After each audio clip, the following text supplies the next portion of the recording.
Hey everyone, and welcome back for another deep dive. You know that book, Rich Dad, Poor Dad by Robert Kiyosaki? Oh yeah, it's practically a classic at this point. It really is. Yeah. And it stirred up a lot of conversation about money and wealth, so we're diving deep into it today. I'm excited to dig in. We've got excerpts from the book itself and a really insightful review to work with too. Should be a fascinating conversation. Hmm. So to set the stage, Rich Dad, Poor Dad is all about the financial lessons Kiyosaki learned. Yeah, from two very different father figures. Right, his own father, who he calls Poor Dad. Highly educated, but always struggling financially. And then there's his friend's dad, Rich Dad. A successful entrepreneur who never even finished the 8th grade. Pretty unconventional setup, right? It really gets you thinking. Why do some people with impressive educations struggle financially while others? With less formal schooling, end up thriving. That's the core question the book explores. Yeah. And it offers some pretty unconventional wisdom along the way. Ideas that might challenge how we traditionally think about money and building wealth. For sure. Yeah. One of the most striking contrasts is how Rich Dad and Poor Dad viewed their homes. Yeah, poor Dad saw his house as his biggest asset. But Rich Dad considered it a liability. That's one of those ideas that really throws you for a loop the first time you hear it. Definitely. It goes against everything we're usually told. Totally. So help us break this down. What was Rich Dad's reasoning behind that? Well, he saw it this way. Poor Dad's house was constantly taking money out of his pocket. Mortgage payments, property taxes, repairs, all of that. Exactly. All those expenses add up. And for Rich Dad, an asset is something that puts money in your pocket. It's such a simple idea, but it really shifts your perspective. It makes you question what an asset really is. Absolutely. And that's where those cash flow diagrams from the book come in. Oh yeah, those are brilliant. They visually show you how money flows differently in the lives of the poor, the middle class, and the rich. It's amazing how clearly those diagrams illustrate the patterns. The middle class gets caught in this rat race, working hard, earning more. But then spending it all on things that look like assets. Like bigger houses, fancier cars. But they're actually just liabilities dragging them down. Exactly. They're stuck in this cycle of working to acquire things that end up costing them more money. And that keeps them from building real wealth. It's a trap that's hard to escape. So how do we break free? That's where Rich Dad's advice about minding your own business comes in, right? You got it. But I think a lot of people misinterpret what he means by that. Yeah, it's not just about starting your own company. It's bigger than that. It's about taking control of your finances and building that asset column. With things that generate income. Exactly. Rental properties, businesses, investments, things like that. So it's about having your money work for you. Instead of the other way around. I love how Kiyosaki uses Ray Kroc, the founder of McDonald's, as an example. Oh yeah, that's a good one. What was it again? He argues that Kroc's real business wasn't hamburgers. It was real estate. Exactly. He understood the value of owning the land beneath his franchises. That's such a clever way to think about it. It's like seeing the bigger picture. It really shows you how to think outside the box when it comes to building wealth. And that's a key theme throughout the book. Challenging conventional wisdom. And looking for opportunities that others might miss. Which brings us to that chapter titled, The Rich Invent Money. Now that sounds intriguing. How do they do that? Right. It sounds almost like a magic trick. Like they're pulling money out of thin air. So tell us, what's the secret? Well, Kiyosaki uses a real-world example to illustrate his point. Yeah. He talks about buying a house at a foreclosure auction for $20,000 Okay. and then quickly selling it for $60,000. Wow. So he essentially made $40,000 in profit. Just like that. But how is that inventing money? Well, he's using his financial intelligence to spot an opportunity that others missed. He's seeing the potential value that others didn't. Exactly. And he's taking action. So it's not about some secret formula or anything illegal. No. Huh? It's about being savvy and decisive. It's about understanding the market and being willing to take calculated risks. It's about thinking differently and acting when others hesitate. You got it. And that can be intimidating for some people. For sure. It's different from the play it safe advice we often hear. Right. But Kiyosaki addresses that head on in the book. He has a whole section dedicated to overcoming fear and failure. He does. Yeah. He knows that those are two of the biggest obstacles people face when it comes to building wealth. And he argues that they're not necessarily bad things. Not at all. In fact, he sees them as essential parts of the journey. He even uses that analogy of the Alamo, remember? Yeah. The Texans turned a military defeat into a rallying cry. It's about reframing setbacks and using them as motivation to keep going. Exactly. And that's a powerful lesson for anyone. as they're trying to build wealth or achieve any goal. It's about having the right mindset. And the courage to keep pushing forward even when things get tough. And that's something we can all learn from Rich Dad, Poor Dad. For sure. It's a book that really challenges you to think differently about money and success. And to take control of your financial destiny. Well, I think that's a great place to pause for now. We've covered a lot of ground already, but there's still so much more to explore in Rich Dad, Poor Dad. I'm ready for part 2. Me too. We'll be back soon to dive deeper into those 10 steps Kiyosaki outlines for developing financial intelligence, and we'll explore some of the controversies surrounding his ideas too, so stay tuned. You know, one of the things that really stuck with me from Rich Dad, Poor Dad is how Kiyosaki challenges our very definition of what it means to be rich. Oh yeah, he doesn't just focus on how much money you have in the bank. Exactly. He highlights this concept from Buckminster Fuller. Buckminster Fuller, remind me. He was an architect and futurist. Really interesting guy.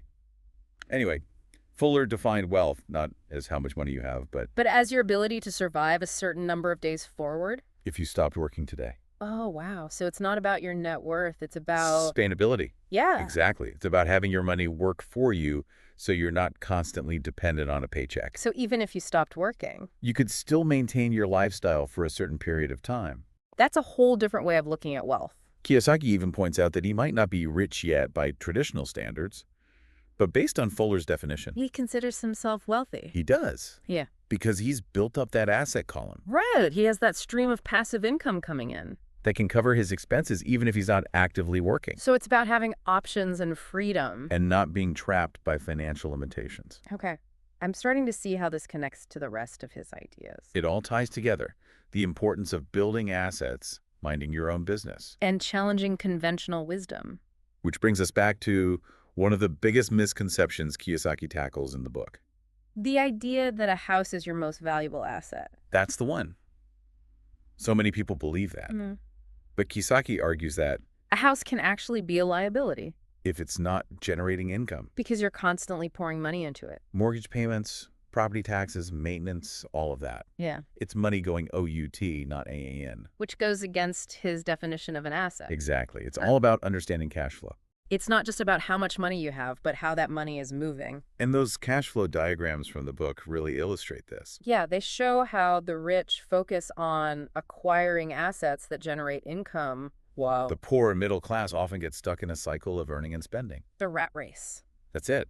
They're working for money, not having their money work for them. And that brings us back to one of the core themes of the book, Minding Your Own Business. It's about taking ownership of your financial well-being. Building a life where money is working for you, not the other way around. Exactly. Well- Shifting your focus from simply earning a paycheck to building assets that generate passive income. So you're not trading your time for money. You're building something that can generate income even while you're sleeping. That's the dream, right? It is. And Kiyosaki provides a roadmap for how to achieve it. But I know some people might be feeling a bit overwhelmed at this point, Totally. It can seem like a lot to take in. especially if you're just starting out on your financial journey. Right. They might be thinking, sure, this all sounds great, but I don't have a lot of money to invest. Or I'm afraid of making mistakes. And those are valid concerns. But Kiyosaki addresses them head on in his 10 steps. He emphasizes that building financial intelligence is a journey, not a destination. It's about continuous learning and refining your approach as you go. And he believes that anyone can start regardless of their current financial situation. It's about taking action. Even small steps can make a big difference over time. Speaking of taking action, let's circle back to those 10 steps. We left off talking about step 6 being an Indian giver. Ah, yes. That sounds a bit controversial, but it's actually about being clever and strategic in your investments It's about looking for opportunities to maximize your returns. and getting more than what you initially expected. Can you give us another example of what that might look like in practice? Sure. Imagine you're negotiating to buy a rental property. Being an Indian giver might involve securing a long-term lease agreement with a tenant. Before you even close the deal. Exactly. So you're essentially getting guaranteed income from day one.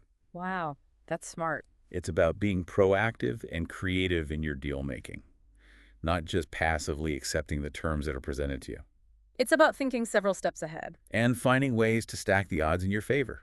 And this ties into another important step, overcoming fear. We talked about that earlier, right? It's so crucial because fear can really hold us back. Kiyosaki acknowledges that fear is natural, but he encourages us to learn how to manage it. To not let it paralyze us from taking action. He suggests asking yourself, what's the worst that could happen? And then really assessing the potential consequences. Often the worst-case scenario isn't nearly as bad as we imagine it to be. And sometimes, even if things don't go as planned, the lessons we learn from those setbacks can be invaluable. Absolutely. Failure is just another opportunity to learn and grow. Which brings us to step 8, overcoming failure. Kiyosaki emphasizes that most successful people have failed many times along the way. It's their ability to learn from those experiences and keep going that sets them apart. Remember that analogy of the Alamo? The Texans turned a military defeat into a symbol of resilience. It's a powerful reminder that we can choose how we respond to setbacks. We can either let them define us or use them as fuel to achieve even greater things. It's all about adopting that growth mindset. Seeing challenges as opportunities for learning and growth. And that leads us to step 9, which might seem a bit counterintuitive at first. Be a little greedy. I remember this one. It definitely caught my attention. It's not about being selfish or unethical, though. Right. It's about having that drive, that ambition to achieve your financial goals. Not just for yourself, but to make a positive impact on the world. It's about wanting more for yourself and for others. And that ties in beautifully with step number 10. Get started. Ah, yes. The call to action. You don't have to have all the answers or wait for the perfect moment to begin your financial journey. Just take that first step. Even if it's a small one, find a mentor, read books, take courses. And most importantly, start putting those lessons into practice. Exactly. Knowledge without action is meaningless. And Rich Dad, Poor Dad is all about empowering you to take control of your financial destiny. And start building the life you truly desire. It really is. And, Kiyosaki actually borrows a pretty interesting concept from Buckminster Fuller. Buckminster Fuller. Now, there's a name I haven't heard in a while. Super interesting guy. Yeah. Architect, writer, inventor, you name it. Anyway, Fuller defined wealth. Not by how much money you have. Nope. He defined it as your ability to survive a certain number of days forward. Oh, I remember this. If you stopped working today. Exactly. It's not about your net worth. It's about your financial sustainability. How long could you keep things going if your income suddenly stopped? That's the question. Yeah. And Kiyosaki points out that he might not be traditionally rich yet. But he considers himself wealthy. Based on Fuller's definition, absolutely. Because he's built up that asset column, Right. He has those assets generating passive income. So even if he stopped actively working, he'd be fine for a good while. That really ties into this idea of minding your own business, doesn't it? For sure. It's about building that financial independence. So you're not relying on a job to make ends meet. You're in control. You have options. That's a powerful feeling. And I think it's a great reminder for our listeners, as we've been talking about all these concepts from Rich Dad, Poor Dad. Yeah, it's a lot to digest. It really is. We've talked about those cash flow diagrams. The rat race. The importance of understanding assets and liabilities. And, of course, minding your own business. But I think it's helpful to circle back to those 10 steps Kiyosaki lays out. Those are super practical. They provide a roadmap for developing your financial intelligence. So, just to recap. Let's do it. Step 1, find a reason greater than reality. What's your why? What's driving you towards financial freedom? Step 2, choose your heroes. Find those financial role models who inspire you. Study their journeys. Learn from their successes and their mistakes. Step 3, master a formula and then learn a new one. Always be expanding your financial knowledge and skills. Step 4, the classic, pay yourself first. Make your financial well-being a priority. Step 5, pay your brokers well. Find experts you trust and compensate them for their valuable guidance. Step 6, be an Indian giver. Look for opportunities to maximize your returns in your investments. Step 7, overcome fear. Don't let fear paralyze you from taking action. Step 8, overcome failure. View setbacks as learning experiences. Step 9, be a little greedy. Have that drive and ambition to achieve your financial goals. And step 10, simply get started. Take action, even if it's a small step. As we've been talking about all this, I can't help but think back to one of the most common pieces of financial advice we hear. Oh yeah, which one? Invest in your home. It's the best investment you'll ever make. Right. But Kiyosaki would probably disagree with that, wouldn't he? He challenges that idea pretty directly. He really wants us to question conventional wisdom. To think for ourselves and not just blindly follow what everyone else is doing. Because the path to financial freedom is rarely the well-traveled one. It's about finding what works for you. And taking control of your own financial destiny. Rich Dad, Poor Dad is a powerful reminder of that.